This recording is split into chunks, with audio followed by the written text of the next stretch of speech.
Hello, everyone. Thank you so much for joining us. Happy Thursday. We are very excited here at Level to be talking about measurement today. And I want to introduce first our guests for today. First of all, I'm Brad Stephenson, SVP of Marketing here at Level Agency. We are also joined by Alana Parsons, who works in advanced measurement for Google, and it has been a really phenomenal partner for us and with us on a lot of things we're working on. So thanks for joining us, Alana. Appreciate it. And we also are joined by Ernie DeCoyt, who is SVP of Media here with Level. Ernie, thank you as well. Appreciate you being here. So earlier this week, I think the big thing we're going to be talking today a lot about cutting through the measurement noise. It's not going to be highly technical. It's going to be very useful, very helpful, relevant. We hope you can walk away with some really tactical, actionable things that you can do to improve your measurement strategies. I think it would be weird to not mention that earlier this week at Google I/O, the team announced that AI mode has crossed 1 billion monthly users, with queries more than doubling every quarter since launch, which is crazy. Total search revenue hit 60.4 billion in Q1, up 19% year over year. So search is not slowing down at all. It's accelerating, and it's certainly changing quite rapidly. And so that combination is, I thought was a really nice, the stars aligned this week for us to have this conversation, because that combination of things is exactly what makes measurement even harder right now. So more search activity across more surfaces, more data, more signals, more decisions about what to actually pay attention to. It's overwhelming. And I know that CMOs and VPs are struggling because the environment just keeps evolving faster than measurement frameworks. And that's exactly what we're here to talk about today. So with that, I'm going to jump right into it. We're going to start today talking about all of the data and sometimes a lack of clarity. So Ernie, I'm going to start with you. When you look at how most marketing teams have their data set up, what do you see as the most common gap between the signals they're collecting and the decisions that they're actually able to make? So, I think honestly, most marketing teams don't have a data collection problem. They're already collecting all kinds of data. They got good CRM data. There's data coming in from the platform. Sales and marketing has data on what's happening. What they have is a systems problem most often. What we see is how are they able to connect that data to take action on it quickly? Is it feeding back ad platforms to drive towards outcomes? Do we have operational alignment? Or is marketing and sales looking at the same numbers, right? Those are the types of issues that we seem that are more common than actually a data collection problem by itself. And the organizations that are really making great progress are the ones that are building those feedback loops successfully so that they can operationalize those learnings more quickly. Yeah. We've been talking a lot about signals lately, right? Like that's a big thing. And I know we're going to dive into that a little bit more, but, Alana, you have mentioned the idea of auditing your full signal ecosystem before anything else. As people hear more and more about signals and how they're more important than ever in the world where this landscape is evolving. What does it actually look like to audit the full signal ecosystem? And, what surprises most teams when they go through an exercise like that? Yeah. And I think a lot of this is what Ernie touched on, right? Is there's a lot of data and it's siloed. So there's a bit of that investigation and mapping all of those different data sources. What are we capturing from our website? What are we capturing from offline? Who is the data owner internally? Do they know each other? Are they defining metrics the same way? Is a sale in our CRM different than a sale that happens online or offline? I think also that data flow, right? What pipes exist between them? That's part of that discovery of once you figured out what data sources we have and you've met with those data owners, it's trying to understand what is the cadence that we get it. Can we map it or merge it to other data sources? Do we have an identity unifier where we can take something from web, match it to offline? Also, quality is huge. I feel like we have so much data, but maybe all of it isn't necessary, and being very clear on what is the most important data source that represents our business outcomes that we can then use for our campaign measurement. And I think when you talk about surprises, I think there's also a lot of just broader data graveyards where we have teams that are collecting data for data's sake. It's not being used for anything. Inconsistent definitions, like I mentioned, a sale on one source of truth might be different than another. And how can we try and drive alignment or choose which one is the hero definition? There's also just a lot of time and manual efforts to move data. And I think it can be surprising for people to understand how difficult it is to set up those pipes and passbacks. And then really a huge point, and probably what I should have said first, is the privacy and compliance risks that happen when you start to commingle data and discover what data sources you have, and if you can pass it to other teams, and working through legal and privacy teams internally to make sure the data is permissible. And then finally, the last piece that Ernie also touched on is, what is the missed opportunity, right? We might find this amazing data set that we could have been using to enhance our targeting and our media buys to make better measurement decisions. And hopefully that's a pleasant surprise. You know, one of the things I love about these audits is all of that stuff you said, those conversations aren't happening. And just the fact that the audits sort of like force those conversations, they start to happen is an incredible, you know, thing, and it moves the ball forward in such a good way. So in practice, you know, Ernie, when we engage with a new client, for instance, how do you when we think about the audit process, right? And we engage with a new client, we're not quite to this slide yet. So wizards in the back end, letting you know. So Ernie, when we engage with a new client and we're trying to run this audit, because it's important that we have these audits in place for ourselves, right? When we're working with clients, what does that actually look like in practice? I mean, what does that, you know, how deep do we go? What is kind of the step-by-step sort of process that we take there? So trying to make this as practical as possible for people who are like, I don't even know where to begin in building this sort of audit. Yeah. So how deep do we go? I mean, we want to look at CRM. We want to look at platform collection. We want to look at analytics. You know, that's a start, but I want to look at how all those things are being utilized, right? Is CRM informing platform data or outcomes? You know, really it's that how is the data being operationalized is sort of the root that we're trying to get at. It's not even so much about like perfect attribution. There's going to be no perfect attribution, right? So are we using a quality signal, right, rather than just the easiest signal to collect? Oftentimes people default to the easiest signal to collect because they feel greater confidence that you know, it's like the right attribution and the number is correct.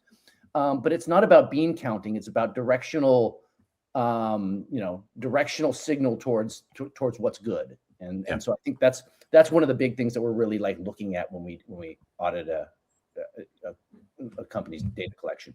I have one other piece there, and this is the hardest part, I think, which is the stakeholder mapping that goes along with that, both us as partners, but also within your business directly, which is how are decisions made and what data sources do they use to make those decisions? Because that can help with that prioritization that Ernie was saying, right?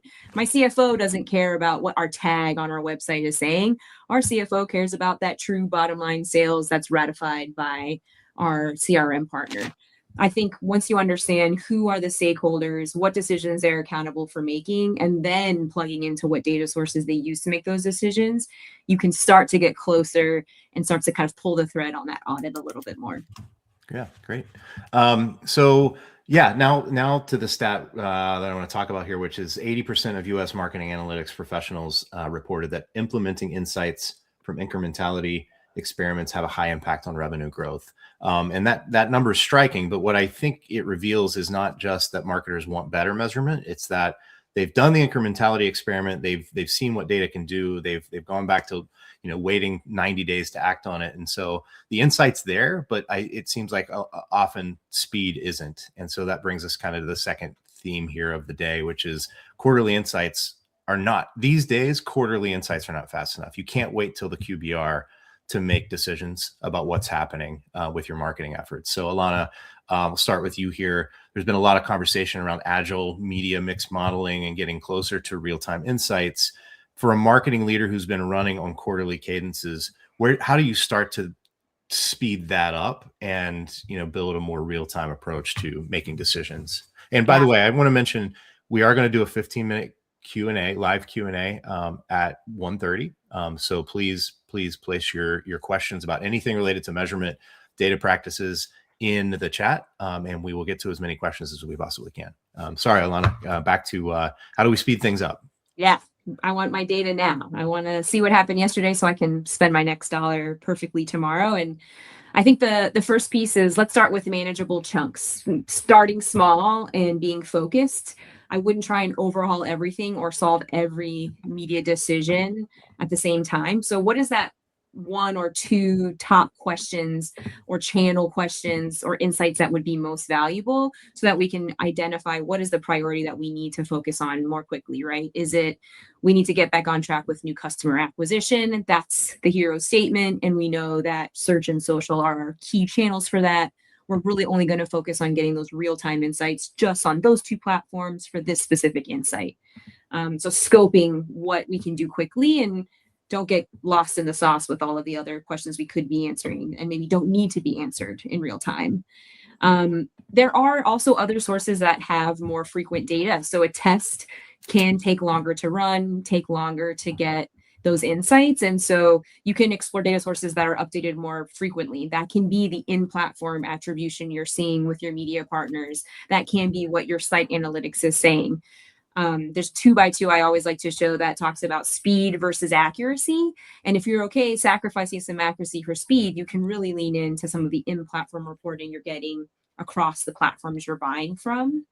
And then you can talk about doing more frequent lift tests. So not every test needs to be a full 90-day geo experiment, perfectly crafted. A lot of platforms have native in-platform conversion lift studies that you can run. Google has it, social competitors have this, where you can do 2-week tests to get a gut check versus a longitudinal, more advanced study. And then I think the other piece is shifting your mindset and being okay with the fact that you're constantly optimizing. What worked yesterday maybe didn't work today, but in 2 months, that strategy might work. So just being okay with that iterative approach and knowing that what I saw last month might be different than this week, and using a mixture of in-platform reporting and experimentation, you can balance that speed versus accuracy. Yeah. Cool. Ernie, we obviously we're with an agency, so we're very familiar with the QBR. Talk about how we've changed our approach to that, just kind of piggybacking off of, what Alana was saying. How have we changed our approach when we work with clients? We still do those moments, right? Because we use those more as like the forward, those planning moments. Talk about how our approach has shifted though, in terms of reporting and analysis and insights. Yeah, I mean, we see this in QBRs. We actually see this for companies that have adopted these practices. We see it show up also in just the regular weekly touch points that we have with them. And there's a shift. We know that this is working when we see this shift, where we're moving from having the conversation of we're reporting the news of what happened last quarter to we're saying, here are the insights that we have right now that we can take action on. And it's really cool when we're doing that on a weekly basis. So if someone's coming in with, hey, we're seeing a trend in conversion rate, or, creative fatigue is happening over here. When we have those fast insights and we're making, we're making quicker decisions. And so, it turns us into, not just, we're adapting faster to the environment, to the market that we're in, and able to take advantage of opportunities much more quickly. Yeah.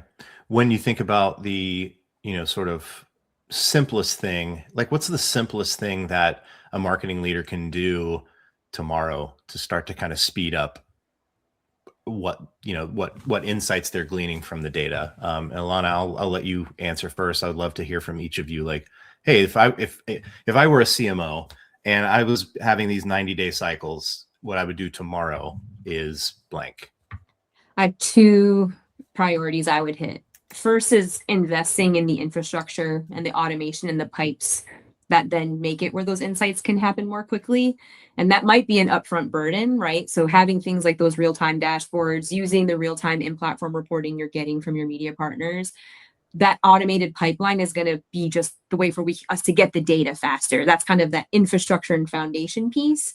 But then the second piece is having a very intentional checkpoint of weekly, this is the metric we're looking at. What is that key metric? To Ernie's point, how is it trending?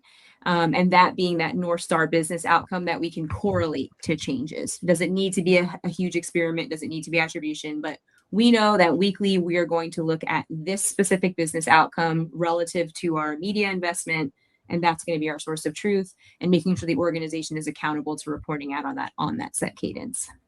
Cool. Ernie, Yeah. same question for I'm you. just going to echo that. It's a line on the North Star. That's like the number one thing. And understanding that North Star doesn't have to be the thing that's easiest to measure. It doesn't have to be something that we need to be worried about, that it's, accounting level accurate. It's directionally useful, to what's really happening for the business. And, and not being obsessed with perfection, because there's no attribution system that is going to be perfect. I think that once an organization has that, they're just set up for much greater success. Cool. Thank you. Kind of shifting into really what we opened with, which is the IO announcements and things like that, right? The rules keep changing. The platforms keep changing. Your strategy shouldn't have to necessarily, but Alana, with Google, Meta, third parties all updating how they measure, how they attribute results, sometimes at the same time. I know, Meta's attribution shift is the clearest recent example. They moved away from view through, and Google's moved toward enhanced conversions. And then obviously what is changing in terms of the Google ecosystem with AI. Some of what shows up in reporting is modeled, not observed. Third-party cookies have deprecated. So given all of this, right, there's a lot that's changing every single day. Given all of this, how should marketing leaders think about maintaining year-over-year comps when that keeps shifting? Like, I want to be able to look back and see what happened last year and compare it to this year, but gosh, everything's changed. Absolutely. So, yeah, I'm feeling it. And I'm getting these questions every day from customers, right? It's like, wait, last year it was like this. Now you changed from Bayesian frequencies to Bayesian. Yeah. And I appreciate the rigor that people have. I think that's part of my checklist. But I think we're going to keep hitting on this, which is one is focusing on business outcomes versus the metrics that all of these platforms are relying on for in-platform attribution, right? What we're tagging on your website, what we're seeing in the platforms natively isn't usually your final business outcome. And that should be what you can use those year-over-year comps against, is that true business KPI, not necessarily the CPA you're seeing in platform on Meta or Google. The second piece is addressing signal loss with building that privacy first, durable data foundation. So enhanced conversions. We also have, a lot of competitors have these conversion APIs where we have stronger signals so that we're capturing and optimizing towards the right outcome, where even if measurement is changing, you're still bidding towards the correct outcome. And then maybe the third prong of this is having a multifaceted approach, right? If attribution rules are changing a lot, old school geo-based lift studies where you have some test and control markets where you're seeing what is the difference when we have media on in this market compared to its market match that didn't have media on. Geo-tests really are durable against all of these modeling and attribution changes, and something that we highly recommend for any type of broader channel comparison or channel analysis. And then the last piece is leaning into the fact that we are moving into a world where modeling is more important, and recognizing that it's increasingly necessary to fill in all of these gaps, but then focusing on the quality of the inputs to make better models. And that goes back to us really pushing enhanced conversions and conversion APIs. We can then model outcomes better if you feed the systems better data. And then I think the last piece is using trends versus those absolute numbers, like Ernie said earlier, right? It's not about the directly attributable. It's about that correlation and trend we're seeing over time. Yep. Cool. Ernie, anything to add to that? I just say that, we've gotten a lot more deliberate about that triangulation, right? Yeah. Of having multiple measurement methodologies in place, and sort of saying, okay, how do they all sort of weave together to tell us a story, and that we don't put all of our faith in a single signal. Yeah. I think that's really key in the world that we're in. And we work with brands in financial services, healthcare, education, and these are areas where measurement is incredibly complex, more so than even other industries. If I'm running e-commerce, I can see that somebody has, bought something, right? But and it's a much quicker path typically. A lot of the brands that we work with have really long very winding paths to make a bigger financial decision. So when we are kind of working in that space, Ernie, what's one thing you wish more marketing leaders in those verticals understood about building a measurement strategy that actually holds up when you're in those complex systems? I mean, I think the one thing which I've already alluded to is that, holding onto the idea that perfect attribution is is going to be the yardstick that you're going to measure everything by is an unrealistic and probably unproductive approach. So, being able to, have multiple measurement strategies in play, and to look at, directional information and being able, it's a shift in mindset for a lot of folks who have, traditionally, really stuck with that sort of last touch attribution sort of methodology. But I think when we do that, we make much better decisions. The risk of staying in that last touch attribution world is that you start to optimize towards zero. You start to cut out the things that are actually, driving that initial movement that ultimately leads to the results that your business needs. Yeah. Can I double click ahead. on that piece? Yeah, no, because Yeah. I think the point on the role of each methodology is really important, right? So there's a time and place where attribution is helpful for those quick and dirty insights, right? Like, is this working? Should I make a budget shift? That budget's already been allocated and I'm just optimizing within it. But then you've got your more rigorous experimentation. You're doing those geotests, you're doing lift experiments to get that causal proof, but those are more longitudinal. They take time, but you can use that to calibrate what you're seeing in attribution. And then that longer term view, we're really big on media mix models. Google's got Meridian. There's 1,000 flavors of media mix models that can do that broader trend analysis. And to Ernie's point, it's which solution answers which question. We had the chart earlier, the slide you flashed earlier, Brad, where we try to be clear on what tool helps for which decision, because that triangulated approach is ultimately what's going to work. And especially when you cut that by vertical, right? Attribution is maybe less helpful for something like healthcare, financial services. So we have to put a greater weight on the models and the lift studies. But for e-commerce, maybe we don't have to rely on the models. We can lean more on attribution. Sure. And seeing where you fit Yeah. within that trifecta. And we have, I think we have a slide. If Evan, could you bring up slide 4? Actually, I think this is the one. Slide 4 is the one you're alluding to. Yep. There we go. I think this is what you're talking through. So talk us through this just a little bit, Alana, now that it's up here for people and they're seeing it. Yeah. And so this is that same visual of the 3-pronged approach we recommend at Google. And this is something I think that's pretty agnostic across the industry, which is attribution is really great for optimizing a budget that's already been allocated. So I know how much money I'm spending on Google and I want to optimize within Google based off of my different audience strategies. Maybe we have a new product launch that we just had at Google Marketing Live this week or IO that you want to test into. Attribution is a great way to do that quickly. And this is what people are doing day to day to optimize your campaigns. That isn't necessarily causal, to Ernie's point, right? And a lot of these platforms are great at putting ads in front of people that we're going to convert anyway. We have amazing targeting. AI is getting us in front of prospects better than ever. So that's where incrementality comes in to really pressure test what attribution is saying and then help you understand where you should be really moving dollars. So before I start optimizing within my Google buy, how much money should I be putting towards Google search versus YouTube? Doing lift tests and experiments on a quarterly cadence can help you then say, okay, this is the budget we're going to give Google so that you can then optimize that in more real time.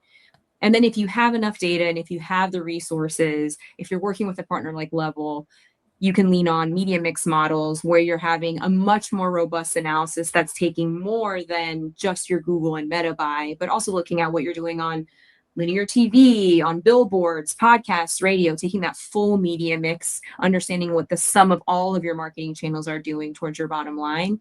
And those can also be calibrated with incrementality tests. So I always talk about lift measurement and incrementality studies as being the crown jewel and really the best in class that can help optimize your attribution as well as optimize your models. And again, different business decisions for each of these solutions outlined here.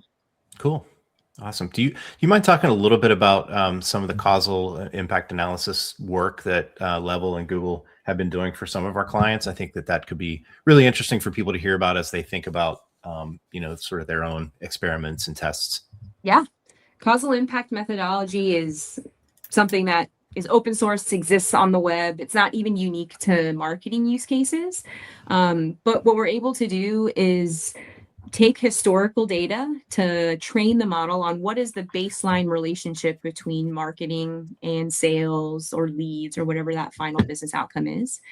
And then the model is able to predict what would have happened to your sales if a specific variable didn't happen. So we are able to use that baseline to then have the foundation to predict a counterfactual or a prediction of how a media update impacted your bottom line.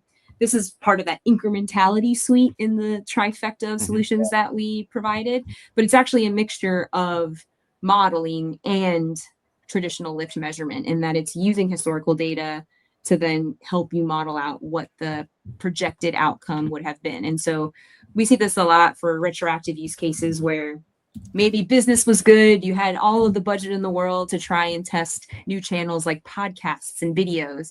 And now your CFO is saying, what do those actually do for my business? We didn't have a measurement strategy in place. Causal impact can potentially go back and help you simulate and predict what would have happened to sales if those tactics didn't exist. And there's a lot more methodological rigor that goes into that, but at a high level, that's one of several methodologies you can use, and that we've seen success in partnership with Level on helping to optimize media campaigns on Google. Cool. Just a couple more questions before we jump to any comments. When you think about a stack, like a stack that people need to build, the investment that they're making in this, what are some of the early things you would recommend that people actually invest in? If it's like, okay, I've got budget approval, we know this is important. I know that my infrastructure is not up to where it needs to be. What are some of those first things that people should invest in? I think as far as the stack goes, having something that you can that helps you align on a single source of truth across the business. So it can be a lot of things. It can be CRM. It can be it can be a database that sits outside of CRM. But making sure that it has that it's aligned across platforms. And so it's hard to say what that is for different organizations because their infrastructure is already different, but something that enables that alignment on sort of like, the North Star for the business. Cool. Alana, anything to add there based on what you've seen? I work at Google. I'm going to tell you enhance conversions all day. And that goes hand in hand with what Ernie said, right? It's right. What is that true business outcome, that final action that you want your media to be optimizing towards, and get that in a place where it's in a format where you can push it to the different media platforms you're buying on so that they can optimize towards those outcomes. And that's infrastructure can be as technical as setting up, a database and making sure you have hashed PII, and that can get very intimidating. But if you're in the earlier stages of setting up your marketing campaigns, that can be as simple as setting it up on your website if you're using Google Analytics or any type of site analytics tool to start to capture and integrate those additional signals into your conversion tracking so that we can have that durable measurement foundation. Cool. Last thing before we jump into some questions, if someone's walking out of this session today and they want to take one concrete action this week, what would you tell them to do first? Align on your North Star. Pick those one or two signals that your organization is going to use for decision making, and and then start to operationalize making business decisions based on those. Yeah, I think huge plus one to that, and I think that goes hand in hand with doing that roadshow and starting your data audit. Depending on how large or complex your organization is, this can be talking to two people.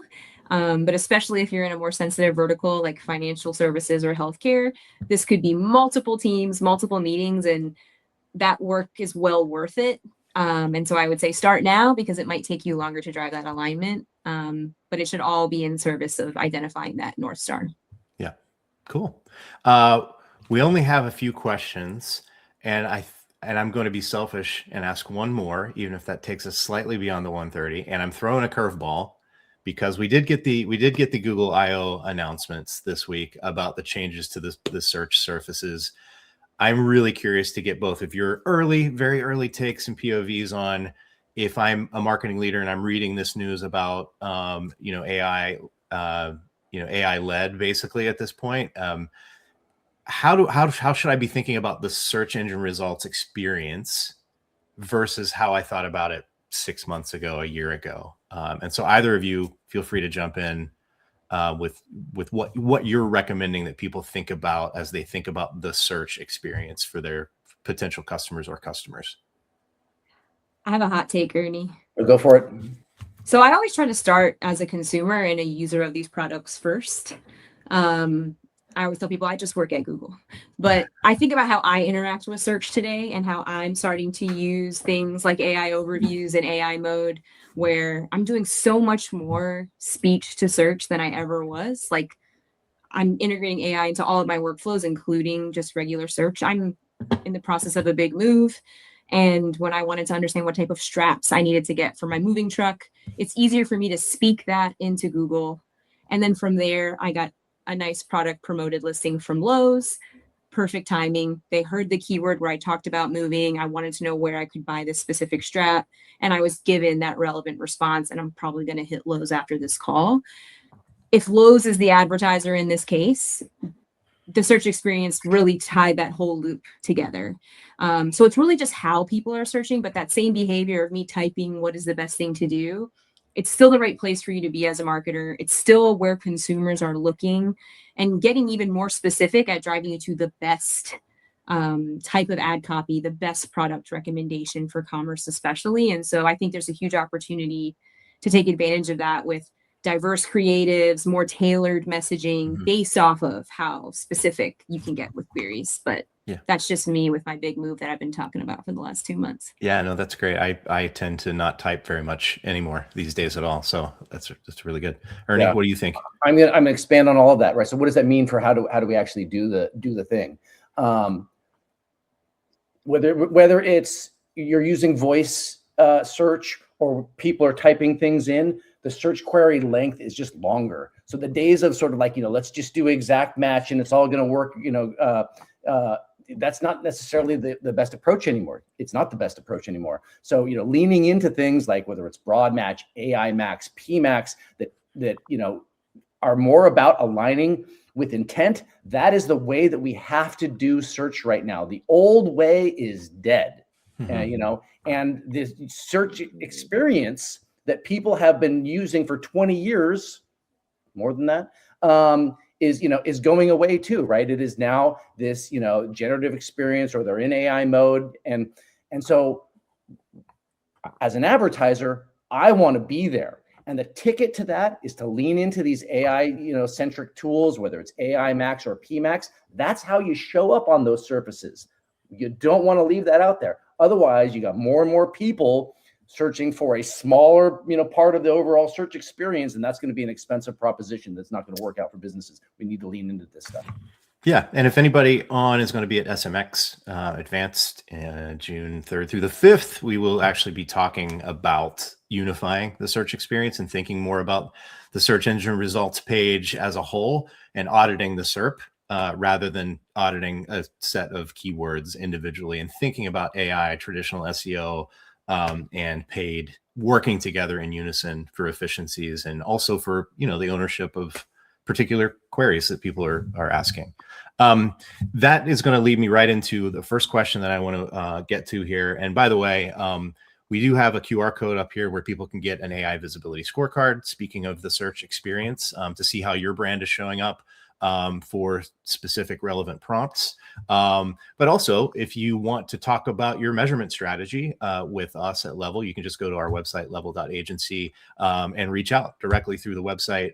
We would be more than happy to connect and talk a bit and give an audit to sort of what you're doing right now from a measurement standpoint.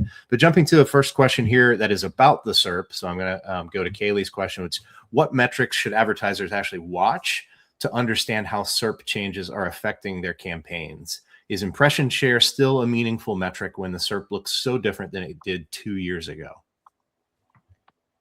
It's still meaningful. they're I'll give you an example. One of the things that, we had a client just very recently who began to lean into using AI Max on search. And they were really, in a position where search was doing great for them. It really aligns with intent. Great. This is an EDU client, lead to enrollment rates, but they were really sort of like were maxed out, where they could go with efficiency. We turned on AI mode. Their impression share went down from 50% to 26% or something like that, and results got all kinds of better, right? Lead to enrollment rate went up month after month after month, and then they began to scale that back up. So we still want to see impression share, because if you start to push impression share too high, we're using automated systems here, and they need to have choice. So it's still a lever. Ultimately, it is one of the metrics that we need to be paying attention to still. It's a little bit different than it used to be for a variety of reasons. Yeah. Alana, anything to add to that? I think +1, I think the only piece I'll also say, and again, going back to the user experience, is how you also continue to interact with those results and how we optimize towards that. So as a consumer, even if I'm getting a summary of results, I'm reading content that's being pulled from that landing page. I will want to be able to have the option to navigate, to click in, and to move more. And so there's still a opportunity in place to be maximizing that. And then the last piece is the way that our ad server actually works, is that we are still taking things into account as your broader quality score, including things like your landing page. So it's definitely evolving, but not something that we can abandon. Yeah, cool. Go to Scott's question. Scott asks, specific to the financial sector, how do you get around Google ad policies in that sector? It holds us back from custom lists, enhanced conversions, SEM solutions. So what are some tactics or tips that you might have for these sectors where there are some stringent ad policies? Yeah, I think there's the hard part, and then I think what you can do in the interim. So the first piece is specifically with the Google account team you're working with. If you're working with an agency, they can help you escalate specific challenges you're having. There's a whole support path if there's something that you believe is not violating a policy that we can try and appeal and adjust for you. So there's the tactical answer, but in absence of some of those challenges, I think it goes back to what we were talking about around the broader measurement trifecta. So if you're not able to power attribution in a meaningful way, and what we're doing in platform and Google because of some of these policy constraints, you can start to look at other sources and other ways and other mechanisms to understand how to optimize your media towards outcomes while we're hopefully appealing and resolving your specific issues. So that's where I would lean into things like doing those broader trend analyses, looking at those different geo-based holdouts or incrementality tests to say, this tactic is doing something that maybe Google can't see in platform in real time while we resolve the policy issues we're facing, but what we're seeing in our true source of truth business outcomes measurement. But I think one is just understanding specific challenge you have and working with your team on that. Something that we do see also for other sensitive verticals, more so healthcare, is making sure that the signals we're passing are what is compliant and when you are able to appeal and get that done. So something we didn't touch on today, maybe this is the 2.0 of the session, is when you're not able to optimize towards your true business outcome, are you able to identify a leading indicator that is highly correlated to your business outcome? So maybe I can't look at someone who got approved for a credit card, but we know the relationship between a form fill and a final approval. Can you use that as a proxy? Right. And that would require some work internally to establish the relationship. But we do talk about and coach our clients on a one-on-one basis on what's a leading indicator that we can use in absence of the ability to look at something that's maybe sensitive. Yeah, that's exactly what we've done with Level Signal, right? Which is our product of predictive lead scoring, and it's exactly that, right? We can't necessarily use the outcomes for a variety of reasons, right? Compliance as well as some other technical reasons, but if it's the quality of signal, if we can use really high, so we're scoring leads on their propensity to do the thing, that actually really helps us to drive the results, right? Get the outcomes and have outcome-driven campaigns. That's what's helped us in those sectors. Yeah. Abby asks, how do you account for seasonality and external factors that aren't media driven? So I know you've talked about geo tests and things like that, Alana. How do we make sure that there aren't these other factors that are really skewing the data? What do you recommend and advise when you're working with brands? Yeah, there's two approaches. And in the first one, you hit a bit with the geo-based approach, right? If you want to do a big test during a holiday weekend that is highly seasonal, that's where we would really lean into doing some type of match market test where seasonality is present in both your test and control group. And the only variable you're testing is whatever the media strategy is. So that's going to probably be the most actionable and applicable. When you're doing more advanced modeling, this is where leaning into Google data or even third-party data around category or industry trends can help normalize. So there's things like Google Trends, which can show you how your category seasonality is trending over time. And that can be used as a control or a baseline to help you understand what should be attributed to my media versus what should be attributed to what that broader seasonality marker is. There's also a lot of third parties who license that data in addition to what you can get for free through Google Trends. But even things like, if you ever taken like a basic stats class, I feel like this was always the analogy of like, we know that we sell more ice cream when it's hot out, right? So if you have an understanding of your business seasonality, you could even create that baseline based off of the insight you have around your vertical and seasonality to serve as that baseline. So easiest is geo, and maybe adding the additional data sources that capture seasonality would be my two approaches. I think one of my favorite weird ones is there are more drownings when a Nicolas Cage movie comes out. I think that's the weird one that pops up. I'm going to combine two questions because they're very similar, and I'm going to really throw Evan for a loop on this one because he's not going to be able to combine these two to bring them up on the screen. But they're so similar. The first is from Kaylee. It's what's the minimum data history you need before MMM results are reliable? And then Patrick says, same theme, how much does a brand need to be spending to take advantage of MMM? So it's really about how much data and how much money, how much budget for these to be effective. Yeah. I think the other thing I want to say is you should not do an MMM for an MMM's sake. I'm glad that these questions are coming because especially if you're more nascent, if your business is growing, you don't necessarily need to do the time and investment for a really advanced model. So the first piece I'll say is if your media mix is not super diverse, this is less about a budget minimum or a data minimum. Maybe it's around data sufficiency. Is if you're only running media across 3 partners, maybe you're doing a little bit of out of home and you're doing a handful of video ads, you likely don't need to invest in a robust media mix model. Your business doesn't have the complexity that a model would help address. You should be able to rely on attribution and incrementality tests if you have a pretty, I would say like 5 or less partners is my first piece. If you're much more complex, maybe you're running media across 8 different partners, online and offline, the gold standard for Meridian, which is Google's open source media mix model, is 2 years of historical data. And that's 2 years across those 8 partners. So if you've only just started with 8 partners this year and last year you were only working with 2, even then it might be early days. You should have your data prepared and ready, but you don't need to run. And then from a budget sufficiency standpoint, this is more a proportion against your business outcomes. So you could be running a small amount of media and still benefit from a model if you're starting to see those diminishing returns from a business standpoint. So maybe we're not able to understand how attribution is moving our bottom line. That relationship is becoming harder for us to see. Maybe the lift tests we've shown are telling us to diversify into a totally new channel. That's where I would say, okay, the business reality and the 2 tools we've used to date aren't answering our business question. It's time for us to move up. But it's more around the profitability piece because, I worked on smart startup brands during COVID where we were relying on last touch attribution to ramp budgets day by day. And that was perfectly fine because we were running on 2 channels and we had a lot of headroom. So I would say it's less about the minimums and more around the business outcome.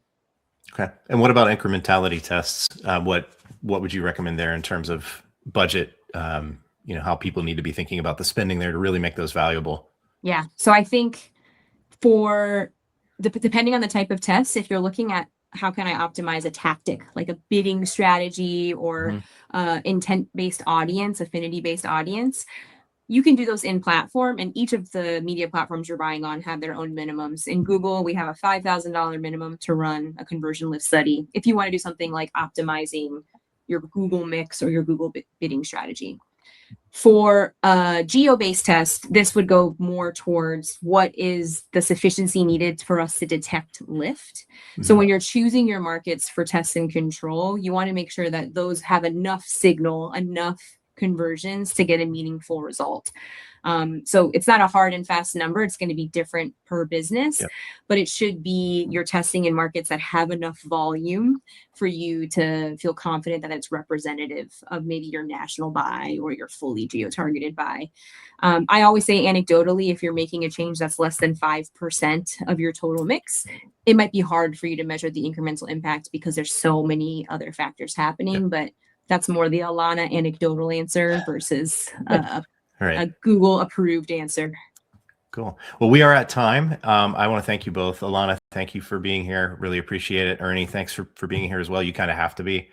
You work with Level. So want to remind everybody, please, level.agency, look in the chat. There's also there's the QR code on the screen. There's a link in the chat. But you can just come to our website, level.agency, reach out through the contact form. Let us know what your challenge is. We'd be happy to talk measurement. I know Ernie would be happy to talk measurement. And so we really appreciate it. So be on the lookout on our website, on LinkedIn for future virtual insider sessions. And Alana and Ernie, thank you so much again for being here. Appreciate you. Thanks, Brad. Thanks, everyone. Take care, everybody. Team. Bye-bye.